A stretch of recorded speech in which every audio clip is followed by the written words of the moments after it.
Who should Manchester United keep? Who should they buy? And who should they sell? Today, we're going to be answering those questions. This is going to be a little bit brutal. This is not for the faint-hearted, but Manchester United finished 15th in the Premier League. Yes, yeah, I can't believe it still. It hasn't set in yet. So today we're going to be brutal with the squad. Now I want you to get into the comments below and give me who you would keep, who would you buy, and who would you sell. But anyway, let's get this party started. So starting in goal, I think this is a pretty obvious one. Andre Onana came to Manchester United as one of the best goalkeepers in the world, but at Old Trafford, if we're brutally honest, he has flopped. So he is the first player that I would sell this summer, Andre Onana. In terms of fee, be looking to get around £20 million for the Cameroonian international. I think he'll have a good career after Manchester United, but the Premier League is brutal. Think about Claudio Bravo at Manchester City. He came to City as one of the best goalkeepers in Europe, and he absolutely flopped in his first season. But Man City were ruthless, put him in the bin, and they moved on. And that's exactly what Manchester United need to do. Second up in terms of buying dear as well, I'd also sell him for around £5 million, making around £25 million to sign some new goalkeepers. First and foremost, I need someone with a bit of balls at the back, some cojones. A man that won Argentina the World Cup in a decisive penalty shootout versus France. Emi Martinez is a player I believe would help Manchester United. Not only has he got the quality in goalkeeping, but the personality and leadership at the back is so important. And also, he is a very good player when it comes to penalty shootouts. The housery that Emi Martinez has displayed over his career has been fantastic. So Emi Martinez for £40 million.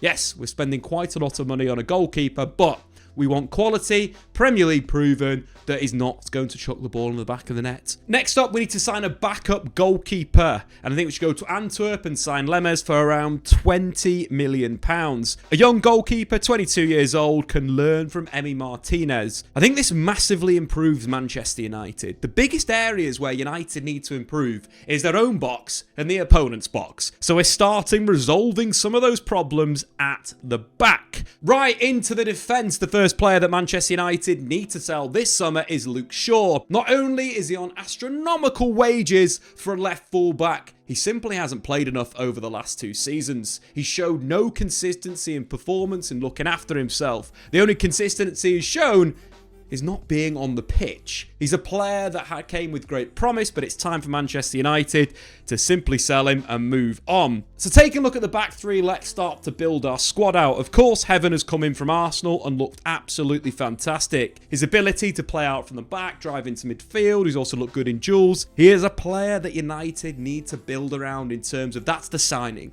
£1 million. Big shout out to Jason Wilcox for that deal. Of course, Lenny Yoro will continue at right centre-half as the starting player in that position. He ranks in the top 3% of centre-backs in Europe's top 5 leagues for dribbling out of the back, progressively carrying into midfield. A big part of Ruben Amorim's style and system is having the centre-backs being able to do that. So Lenny Yoro absolutely stays. We keep him, we're not selling him, we're sticking with him. So moving on to the middle of the back three, Harry Maguire will continue as that centre-back for probably one more season. In terms of backups, Matt Tarrawi will be the backup right centre-back. On the left-hand side, of course, after injury, Lautaro Martinez will come in to back up Heaven. We're thinking about Martinez, though, under Ruben Amorim. His progression numbers were good in terms of carries and passes, but also got crucial assists against the likes of Man City, Liverpool and Fulham. Hopefully he can get back from injury and be a little bit more consistent, avoiding those in the future. And finishing off our defence, of course, Matthias de Ligt will be the backup centre-back. Again, he really needs to start pushing Harry Maguire for that starting jersey. Once again, we've seen him get far too many injuries at Manchester United. Right, so we sorted out the goalkeepers, we sorted out the centre-backs, we've punched through the start of the team. So let's move back to those wing-back positions, a crucial position for Ruben Amorim's side. Ruben Amorim needs real wingers in these positions, players that can drive, that can carry, that can take people on and create opportunities for teammates. So first and foremost, Manchester United should sell Antony. This is simple. Yes, he's had a great second half to the season at Real Betis, but he's playing in a slower league with slower fullbacks, with a lot more space to cut in on his left foot. Manchester United need to sell right now when his value is at the top. So around £30 million for Antony, only a £50 million loss. Don't think I'm ever going to get over that. But in terms of starting players at right wing back, I think Amad Diallo needs to play that position, directly involved in 14 goals in the Premier League, which is very impressive considering he didn't really play under Erik ten Hag at the start of the season. Sounds really weird to say that Erik ten Hag was Man United manager at the start of the season. Feels like we've lived a few lives since then. But Amad Diallo, the starting right wing back. On the left hand side, of course, I would definitely keep Dorgu. I think there's more to come from Dorgu. I think when you look at his ability and his skills, he needs to do more carrying. I want to see him drive more of the ball, take the fullback on the outside and get low crosses into the box. I thought he played quite well against Aston Villa in the last game of the season. When he did that, he attacked the fullback a lot more. So a little bit more confidence. Again, 20 years old, just moved to the Premier League. Give him a little bit more time. So in terms of those two positions, I feel United need to buy two players, a player for each flank. Starting on the right-hand side, Manchester United need to go and spend £40 million on signing Tyler Dibbling. Dave, 40 million quid for a backup right wing back? That's crazy. The point here is signing Tyler Dibbling today. For me, he's a generational talent. He carries the ball like Jack Grealish. He's got great vision to find passes in behind the defence. He carries exceedingly well. He can score. He's a very, very complete player. At the start of his career, yes, he could play as a right wing-back for Ruben Amorim and Manchester United, but I think long-term, he's going to be one of the 10s or potentially even a central midfielder. This kid has massive amounts of talent, and United need to capitalise on Southampton getting relegated. We've equated around £40 million for signing Tyler Dibbling that could play on the left-hand side of the midfield as well as the right-hand side. But getting him now, before big teams move in to try and get him, is super, super important for Manchester United. That is why we're going early on Tyler Dibbling. Again, he could very much be the backup in the inside right position, left-footed, can cut in and shoot. He's got so much quality, hence why I think United should really go out there and grab him. So let's move on to left wing back. Manchester United should sign Diego Moreira from Strasbourg. Of course, the French side have played a 3-4-3 this season, and Liam Rosenior's team like possession, they like to attack, and the wing backs are very much wingers in the final third. This is exactly what Manchester United need. Not only has he contributed in terms of goals and assists, with 2 goals and 7 assists in Liga, but his dribble numbers are very similar to Amad Diallo. He's attempting around 4 per game and completing 2. What he could give Manchester United is that outlet, that 1v1 potential for United to switch the play, create that isolation and allow the wing back to do the damage. Diego Moreira loves that isolation and frequently uses a quick flick or trick to beat the opponent's pressure before getting his head up and creating for teammates. And that's reflected in the stats. Diego Moreira ranks in the top 2% of fullbacks in Europe's top 5 leagues for successful dribbles, but also in the top 3% for expected assists.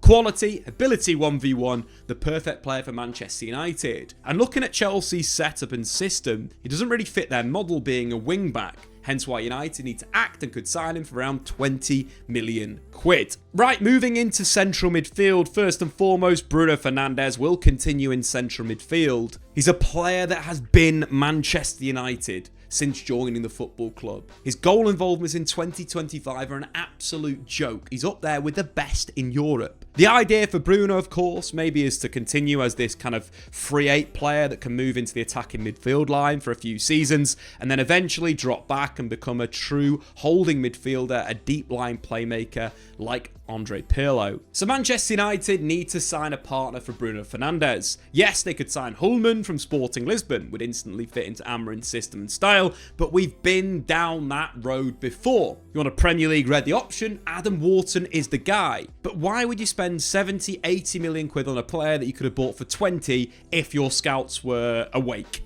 In that sense. Blackburn Rovers is just down the road. Man United missed a player within earshot. So what I think United need to do is be smarter here. Yes, Adam Wharton would be fantastic. That left foot is wonderful. But why not go into the Championship and see if you can find a player similar to Adam Wharton? This season, the guy that's doing that is Hayden Hackney. A player that loves roaming around and getting on the ball and distributing it. I think first and foremost, his ability in possession is fantastic. In the top 1% of players in the Championship for progressive passes and passes into the final third. United need that link player in my opinion. I'd rather United had a more offensive team that was better in possession than signing players that are just defensive workhorses. I want footballers back at Manchester United, and Hayden Hackney is exactly that. Not only is it breaking breaking lines and progressing the play, but Hayden Hackney also makes things happen. He ranks in the top 2% for shot creating actions from live passes. These are two things I absolutely love. He can move the ball, then he can get back on the ball in the final third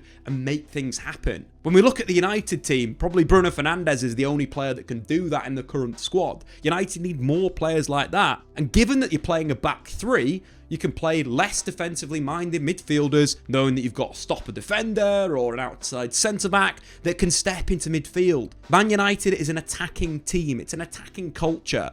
Playing more offensively minded midfielders in central midfield, for me, is absolutely fine with this system. And saying that, not only has Hayden Hackney got the quality in possession when it comes to passing, he carries very like Declan Rice. It's almost weird to watch him carry the ball through the centre of midfield. It reminds me so much of Declan Rice. He's also got that aggression about him from an off-the-ball perspective that very much for Middlesbrough. He was the player at the top of the diamond that was putting the pressure on. He makes a lot of challenges on the ball. He makes a lot of actions in that zone. He's also very good at recovering to the flank and once again getting the ball back. I think Hayden Hackney is the perfect player for Manchester United right now. And at 25 million quid, this is an absolute bargain. Simple.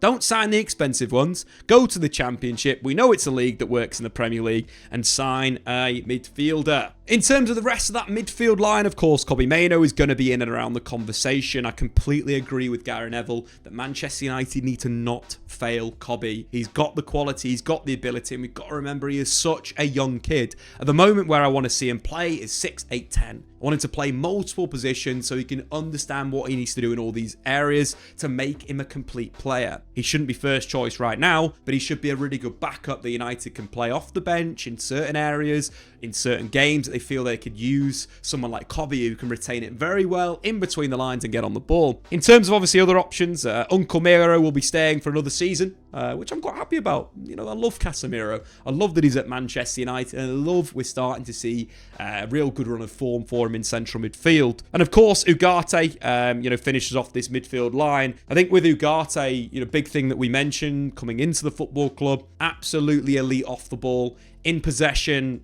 He's a 6 out of 10. So that's something for Ugarte where he needs to improve, because if you look at Hayden Hackney versus Ugarte, that's the polar opposite of a player. You put them together, you've probably got one of the most complete players in the world of football. But I do think Ugarte needs to improve that possession side of his game. And once again, if there was a decent offer for Ugarte in the summer, you'd 100% sell him. We're going to try and build the team out in terms of 2 players for every position, because United haven't got European football anymore, so they don't need a big squad. So we're going to keep it nice and compact. Right, so let's move into the forward line. Of course, Manchester United should sell Alejandro Garnacho, Marcus Rashford, and Jadon Sancho. I'm a big fan of Alejandro Garnacho, but his attitude around Ruben Amorim has been very, very, very poor. So it's time to sell him and to move on. Of course, Matheus Cunha has already joined Manchester United. If you want to check out a video on Matheus Cunha, jump into this one. I'm so excited to see Cunha at United, a true Brazilian. Joining him in attacking midfield is Bryan Mbeumo, again, another player that has excelled in the league. For me, these 2 signings are almost like signing Sadio Mane and Mohamed Salah. I love it.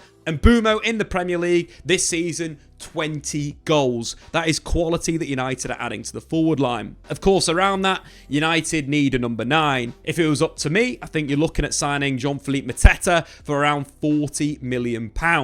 That front 3 instantly improves United's quality in putting the ball in the back of the net. Since Oliver Glasner took charge of Crystal Palace, Jean-Philippe Mateta has been one of the best number 9s in the Premier League in terms of scoring goals. And he's definitely a player that I think United could play long to, that could bring players in, that would allow them to really batter teams in the final third. Finishing up our forward line, Manchester United should continue with Joshua Zirkzee. And with the signings of Matheus Cunha and Bryan Mbeumo, Joshua Zirkzee is going to look like a much better player, because players are going to make the consequent movement. When Zirkzee moves off the line, and Mbeumo and Cunha can make the moves other way. It's so important to balance your front 3. Think of it like Liverpool's front 3 under Jurgen Klopp. Firmino as Zirkzee, and Mbeumo as Mohamed Salah, and Matheus Cunha as Sadio Mane. I like those ideas. If you don't want to do that, of course, you've got the power and the physical ability of Jean-Philippe Mateta. So in terms of the players we've not really mentioned in the squad, I think Mason Mount will be in and around the first team. Ruben Amorim is a big fan. United probably can't sell him right now. And of course, Manu Ugarte will throw him in as well. But I think United should not stop here. If, for example, there's offers for the likes of Mason Mount, Ugarte, Casemiro, Harry Maguire, United should go back into the market. There's big opportunity this summer, especially from the relegated sides. El Canous from Leicester City for around 20 million quid, and Mateus Fernandes from Southampton for around 15. Two players that I've been massively impressed with in the Premier League, that arguably are the stars of the teams that got relegated with Tyler Dibbling. And I think if we're looking further forward, for example, if Manchester United could sell Harry Maguire and get enough money to buy Diamande from Sporting Club de Portugal, that would be a humongous upgrade of the centre-back position. And finally, looking at the future of the midfield, potentially if Ugarte can't step up in from a possession perspective, United should once again go to Lille and sign Bouadi, who looks very, very good. Almost generational. I put him in the central midfield bracket of Arda Güler, Camavinga and João Neves. 17 years old, United couldn't sign him until January 2026, but I tell you what, that lad has massive amounts of talent. So, in conclusion, who should Manchester United keep, buy and sell? Let's start off with the sales. Andre Onana for around 20 million, Luke Shaw for around 10 million, Garnacho for 40, Anthony for 30, Rashford for 40, Sancho for 25, plus the 5 that Chelsea paid for exiting the clause to sign him, crazy club, Rasmus Højlund for 30, and Malacia and Bindeer for a combined 10 million. In terms of players that Man United need to bring in, Emi Martinez in goal for 40 million, Diego Moreira for 20 million, Tyler Dibbling for 40 million, Hayden Hackney for 20, Cunha for 62.5, and Bumo for 50, Mateta for 40, and Lemons for 20 million pounds. So there you have it. Here is my squad for the 25-26 season, who I would keep, buy and sell. Get into the comments below, what would you do? It's a big season for Manchester United, a humongous summer for Ruben Amorim. I'll tell you what, there needs to be some players that are sold. But anyway, guys, I've been Statman Dave. Subscribe if you do, and we'll see you later. Thanks for watching. If you've enjoyed this video, why not check out some more content on the Statman Dave YouTube channel?